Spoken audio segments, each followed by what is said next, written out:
Halo guys, halo teman-teman YouTube, balik lagi ke channel Up Kimia dan TPS-nya. Nah, pada pertemuan kali ini saya masih membahas mengenai materi kelas 11 pada bab hidrokarbon. Nah, pada pertemuan kali ini yang akan kita bahas yaitu mengenai sifat fisik atau titik didih senyawa hidrokarbon ya. Nah, sifat fisik atau titik didih senyawa hidrokarbon sendiri itu dipengaruhi oleh gaya antar molekul dari senyawa karbon tersebut ya. Artinya, kalau senyawa hidrokarbon tersebut gaya antar molekulnya makin kuat, berarti titik didihnya itu makin tinggi atau wujud zatnya makin mendekati padatan ya.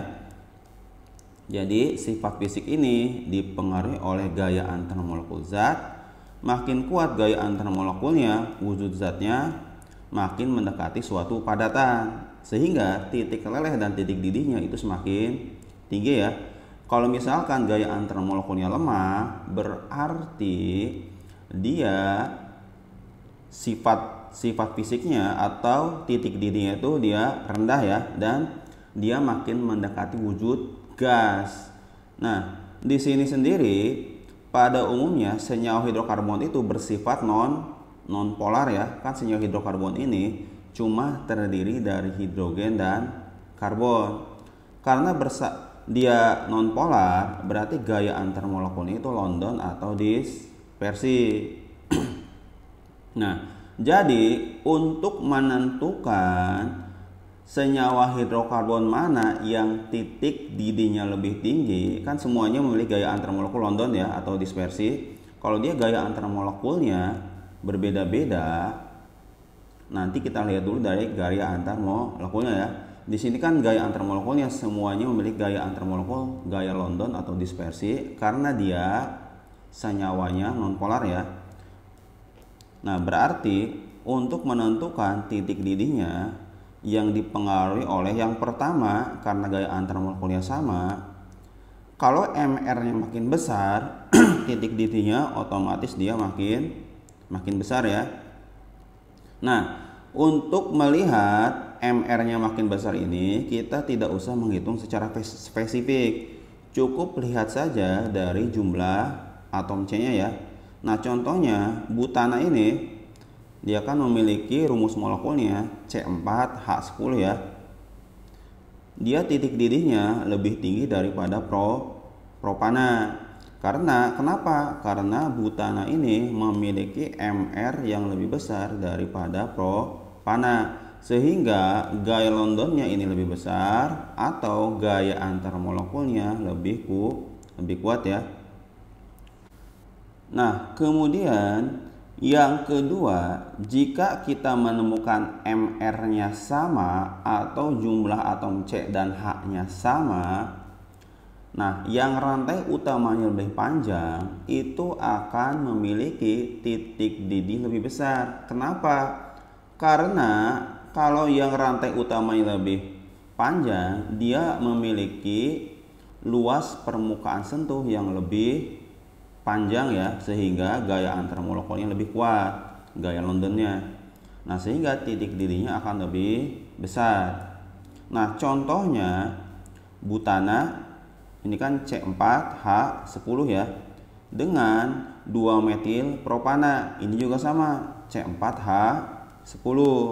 Akan tetapi yang normal butana ini memiliki titik didih lebih besar karena luas permukaan sentuhnya ini lebih besar. Logikanya, misalkan ini ada molekul propana lagi nih, nah dia luas permukaan sentuhnya lebih banyak, nah daripada dengan ini nih.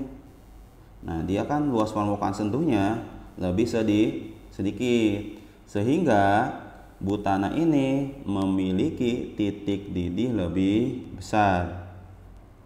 Nah, misalkan kita punya contoh soal urutkan titik didih senyawa berikut dari yang terbesar ke yang lebih kecil.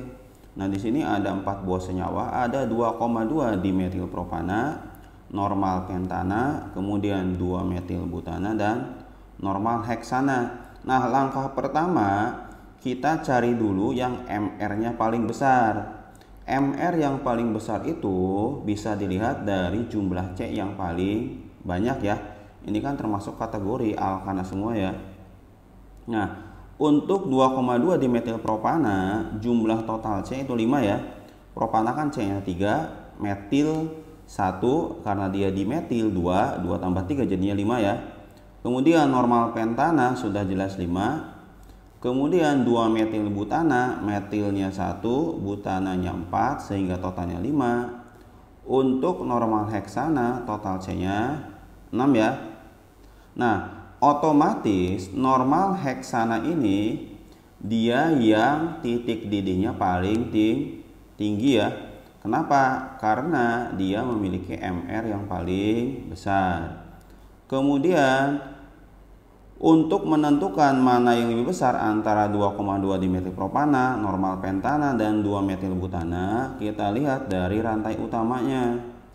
Propana rantai utamanya 3, pentana rantai utamanya 5, butana rantai utamanya 4. Oh, berarti yang lebih tinggi kedua itu pentana karena rantai utamanya dia lebih panjang, kemudian butana, terakhir propana ya.